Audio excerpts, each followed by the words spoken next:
এক breaking news ৰূপহীয়াত উত্তপ্ত পৰিস্থিতি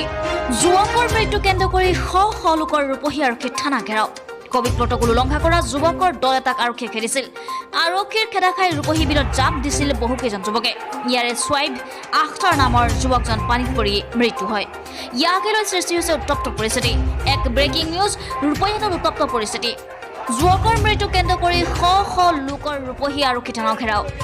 কোভিড প্ৰটকল উলংঘা কৰা যুৱকৰ দল এটাক আৰক্ষীয়ে খেদিছিল আৰক্ষীৰ খেদা খাই ৰূপহী বিলত জাপ দিছিল বহুকেইজন যুৱকে ইয়াৰে সোহাইব আখতাৰ নামৰ যুৱকজন পানীত ডুবি মৃত্যু হয় ইয়াকে লৈ সৃষ্টি হৈছে উত্তপ্ত পৰিস্থিতিৰ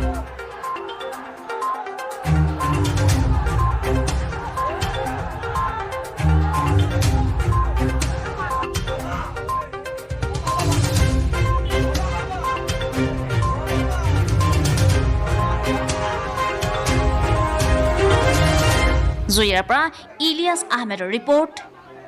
নিউজ আসাম টুডে